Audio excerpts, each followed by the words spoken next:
right, we're live. Welcome to Very the good. Cloud Consulting Journal. Um, I'm John, of course, and I have with me today Sue Sherlock. Is it Suzanne or Sue? It's Suzanne, professionally. Hey, because I Yep. want to tell you, when I met you, Suzanne, you were Sue Sherlock, and it was in Willoughby, Ohio, and we were in high school. So yes, Yes. Suzanne and I go all the way back to high school. Probably the only two people that talk to each other still from that school. Just about. All A right. smattering of Facebook friends. Smattering of Facebook friends. But I reconnected with you later and I found out that you're a consultant in the same Salesforce ecosystem as myself. Yes. So catching up from say 10th grade until you started in consulting, what got you into consulting in the first place? Yeah, that's kind of interesting. So what happened was I was um I was an English major. I was at the Ohio State University majoring in English without much of a plan. Had an education degree too, so that was the backup plan. Wasn't in love with teaching and Okay. wasn't sure what I would do. I had always loved technology, but I didn't think I could major in it because I didn't own a computer. I came from like a relatively modest background. I was not, I just knew I liked technology. I actually didn't get a computer until I was a senior in college. So technology itself was kind of a constraint.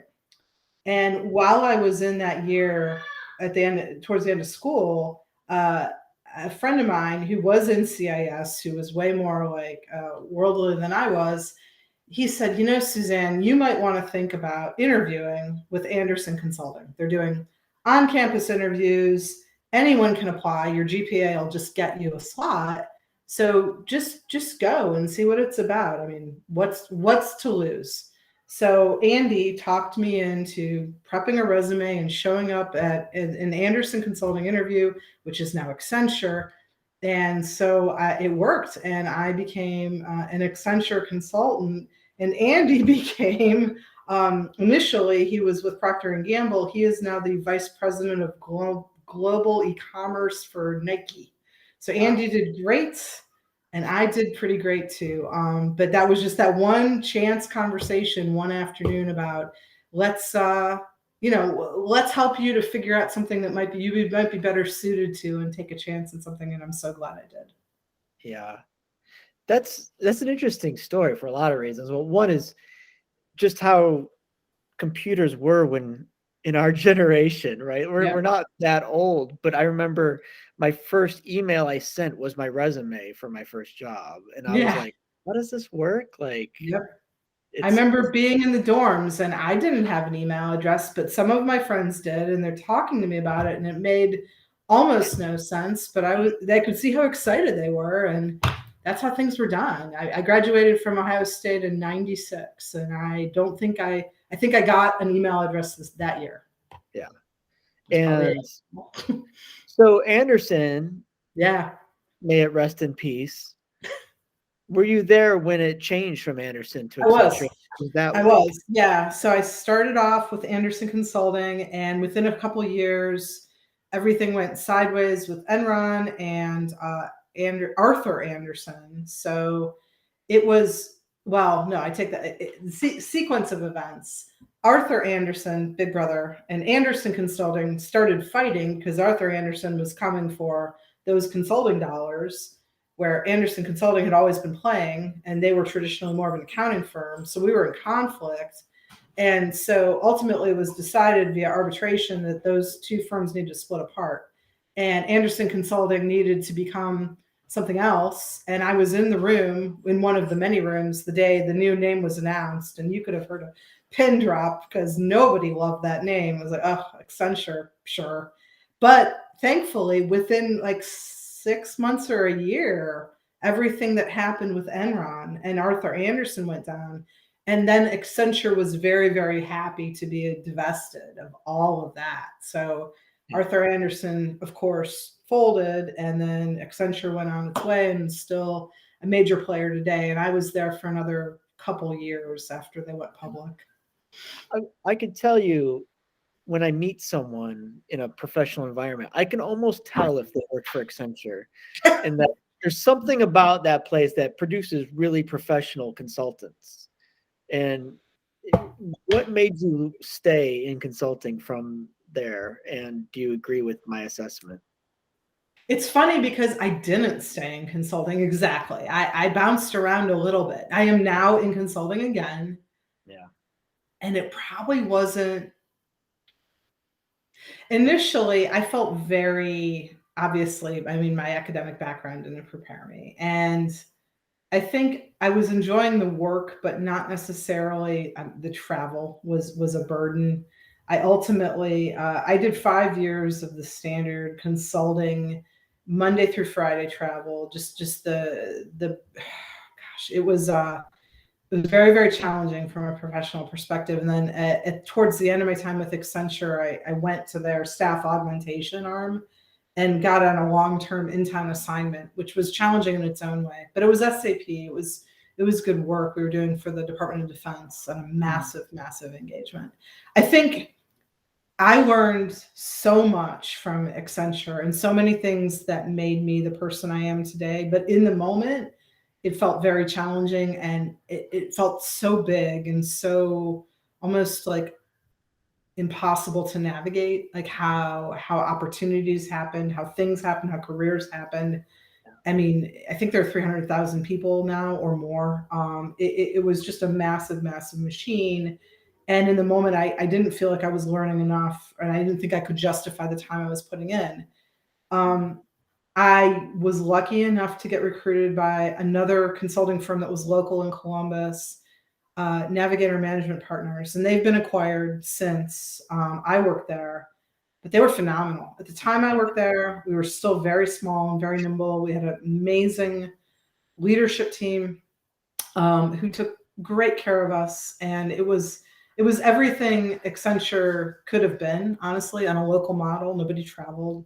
We did good projects. It just at that moment in time, all of the work being sold was PeopleSoft, and I didn't have a background in it. So I spent 3 years doing project management, IT project management, got, PMP, went back to OSU to get my MBA. So it was nice that I got to come off the road, and I actually got funding due to the generosity of Navigator Management Partners to get that degree.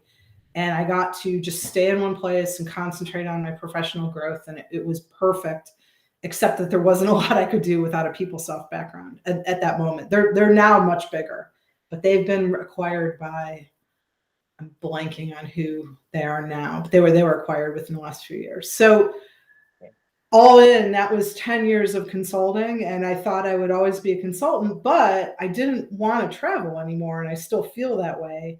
And so then I was kind of stuck, but I was doing my MBA, and I decided that I had a real affinity for marketing, and I got to take a lot of marketing and marketing strategy coursework at OSU while I was doing my MBA at night and working during the day.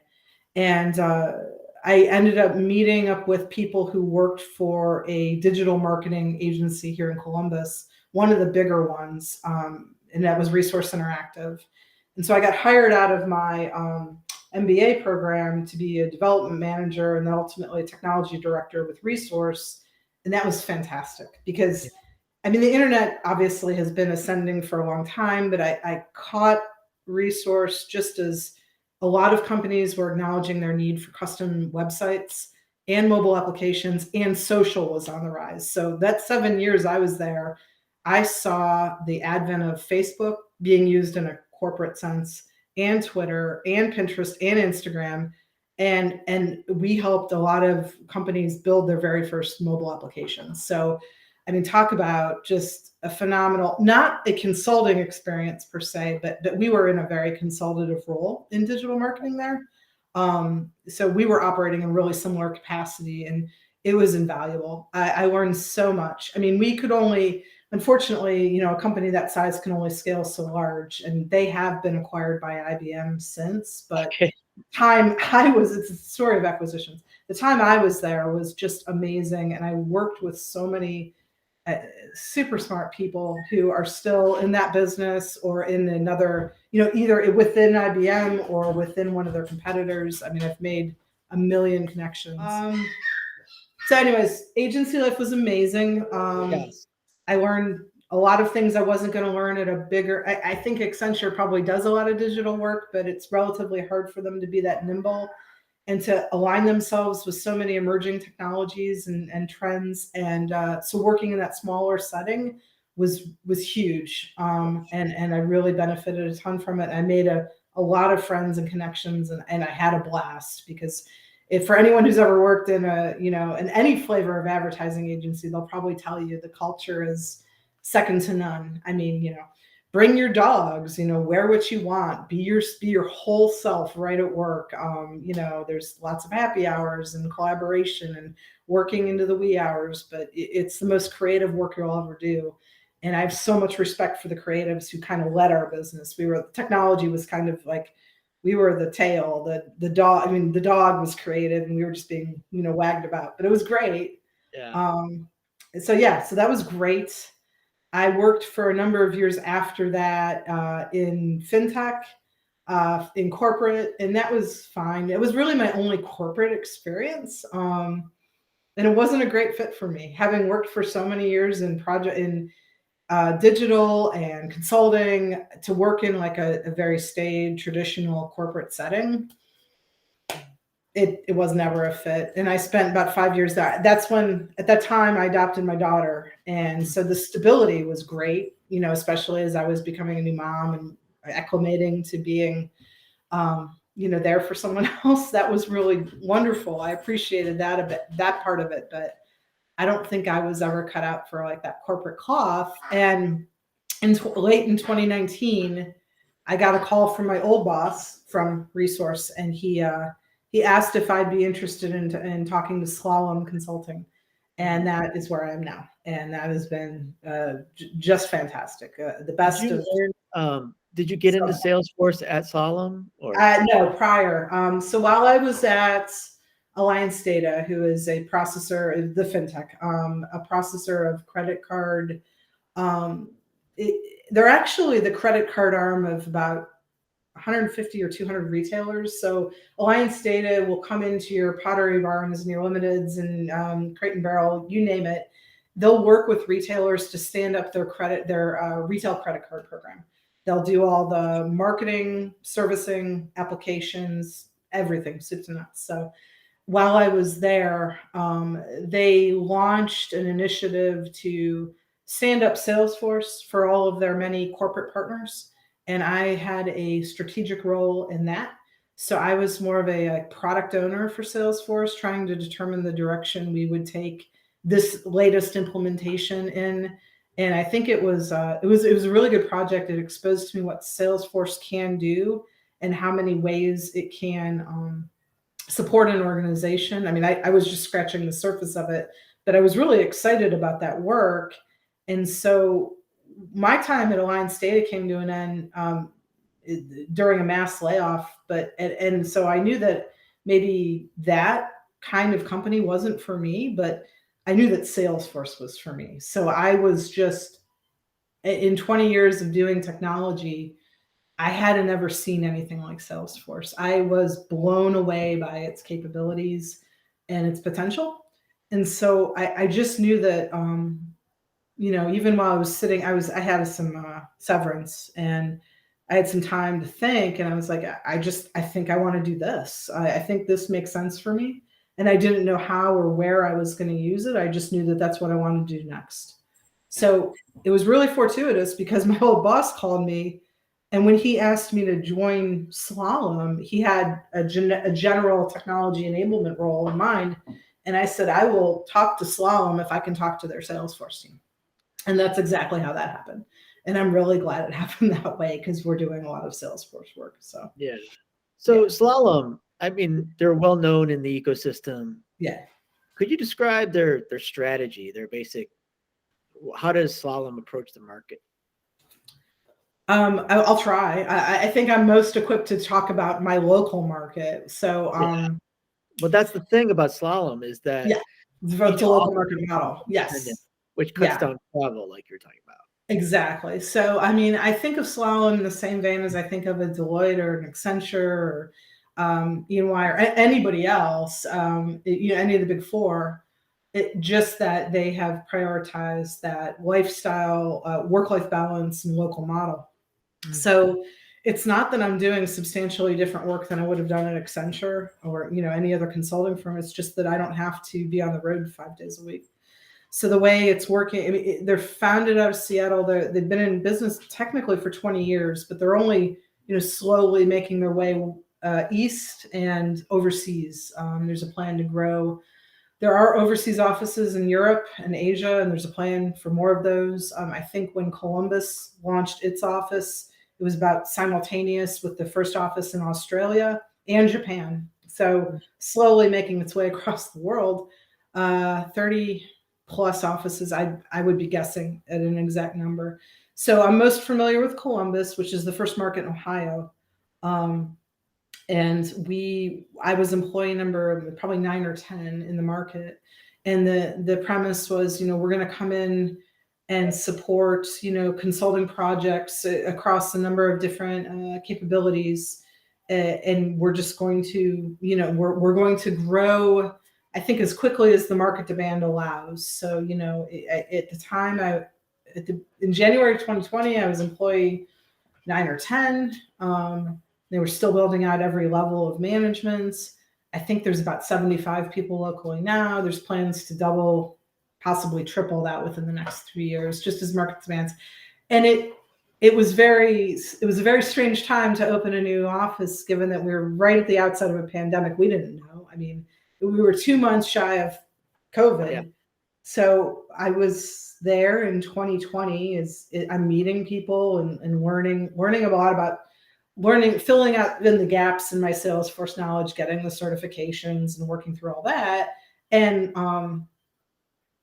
I got staffed on a project, and it was a major grocer. I don't know how much I can really divulge about what I was doing for that company. It's like the number 2 grocer in the country. That's your Defense Department training. Yeah. There was a lot of variety. No one niche from an industry perspective. Yeah. I'll confess to that. More retail experience than anything else, but lots and lots of variety, which I love. I really love that about consulting. Yeah. So I'm told that I'm going to be working for this client, and we have a kickoff date, and we're ready to go. And I'm just working as a business analyst at this point. And that was like kind of a gentle introduction in my first role. So it's like, great, I can be a BA. I've been a BA a million times. And then the week before we're supposed to be on site in Cincinnati, we get told that's not happening, and we're going to kick off remotely for a couple of weeks. Everybody should go home and start working remotely for a couple of weeks. I spent a year with that client. I never met them in person. We did multiple launches for them. We never shook their hands. Everything was remote.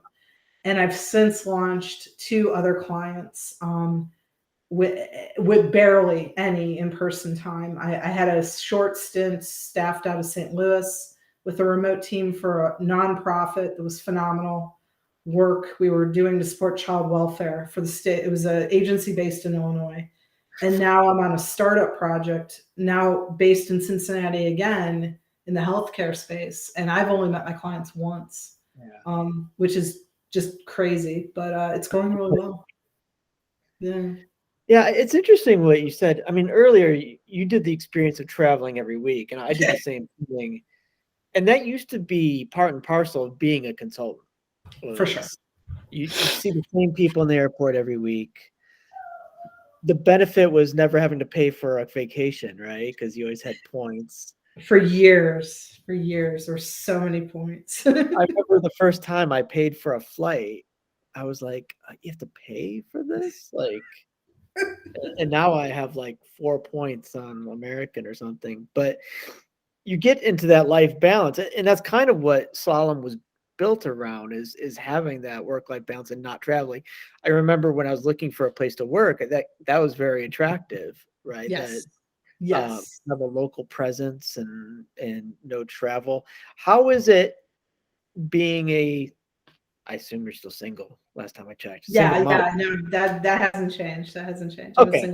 I know you're a Yeah. mom, but single mom. Yeah. How was your Yeah. experience as a single mom, as a consultant? It used to be almost impossible to do Yeah. a consulting job that way. How Yeah. was Pretty great. I'm not gonna lie. Everybody gets those accolades, those industry accolades, best this, best that. But Slalom recently won, and I think it's well deserved.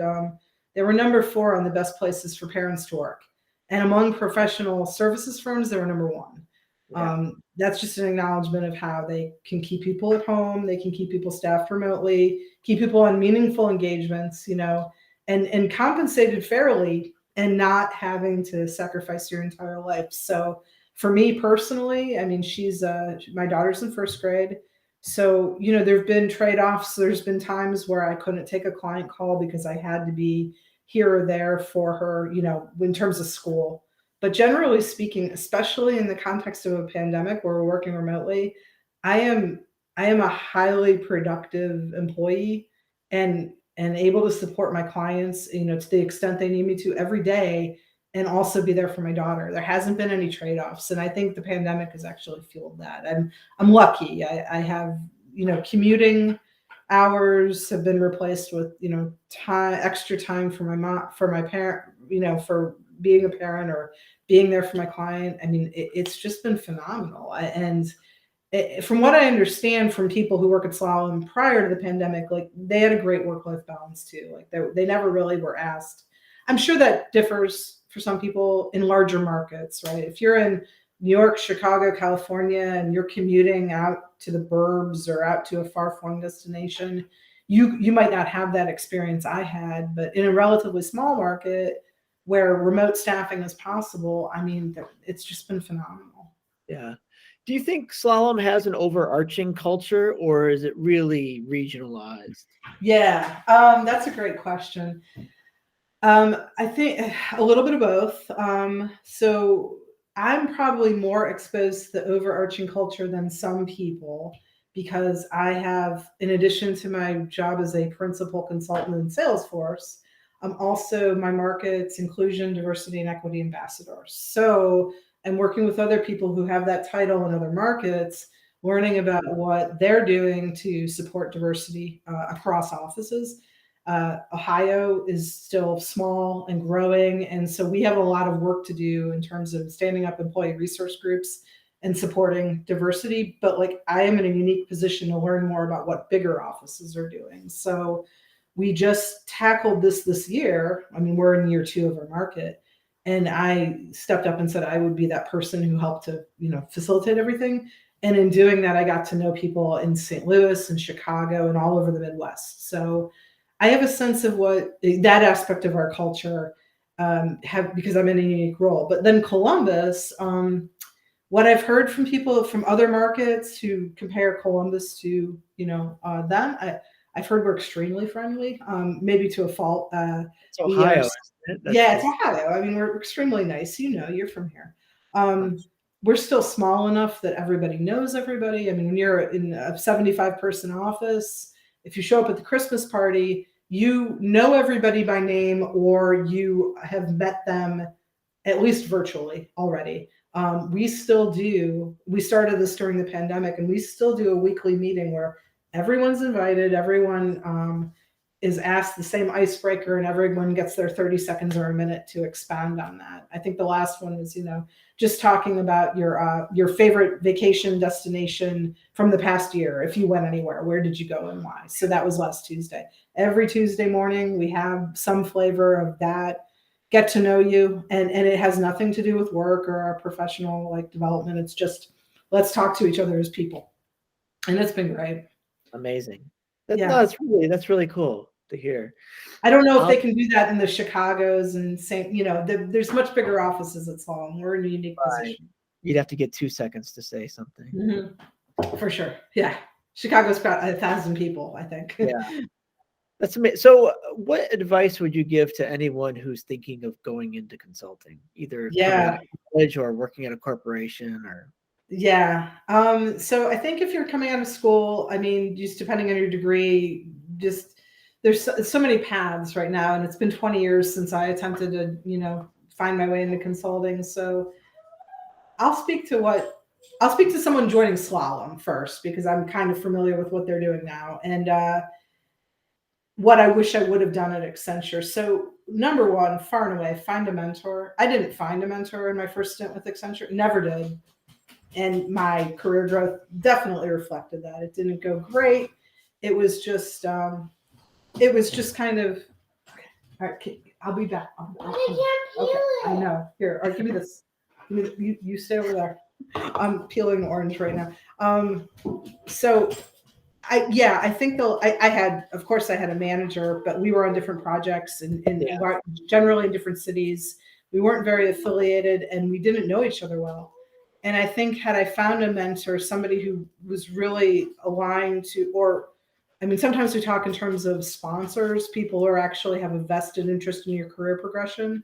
And had I had a mentor or sponsor at Accenture, it might have been a very different career path. I might have stayed a lot longer. I would have benefited from a lot of, someone else's learning, but that was never, either I wasn't savvy enough or I just didn't ask the right questions perhaps, or nothing was done at the time. And we're talking about the late 90s, so a very different time.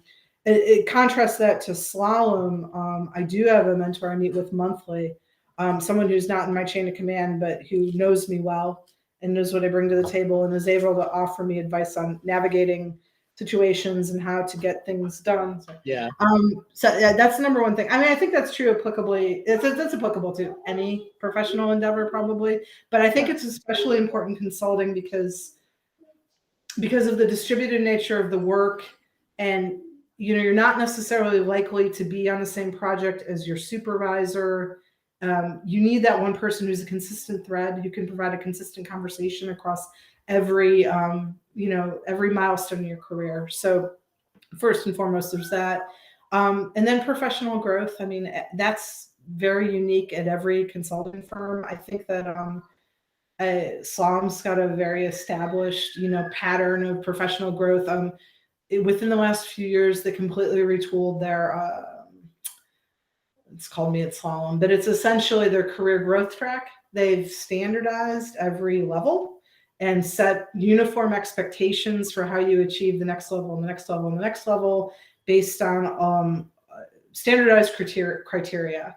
That's numeric. I mean, there's not a lot of like wiggle room. You are a associate consultant while you're doing this. You're a consultant while you're doing this, et cetera, and gives you a lot of guidance on how to achieve the next level. And it's complemented by a catalog of job titles. So if you're a business analyst or a product owner, you're expected to contribute at this level, and then at this level, and then at this level. So if you have that kind of formal mechanism, take advantage of learning about it, and then start documenting how you're achieving against those milestones and those expectations. I didn't always have something that formal, but I'm fortunate to have that at Slalom. Well, very good. Yeah. Well, thank you, Suzanne. Sorry. You can call me Sue. You get a name. You get a pass. All right. Yeah, if I knew you before 94. Yeah, you completely get a pass. Well, Suzanne, it's always inspiring to talk to you. I think you've had an amazing career. It's great to hear the work you're doing at Slalom, and I wish you well. Happy parenting. Happy parenting to you. I hope you and your family have a wonderful holiday. How old is your little one now? She's 13. I'd like to tell you, I wish I could say it gets better. It gets different. So there's less peeling oranges, but there's more other stuff. Yeah, it gets harder. I've heard. Thanks for being in touch. Bye. Bye.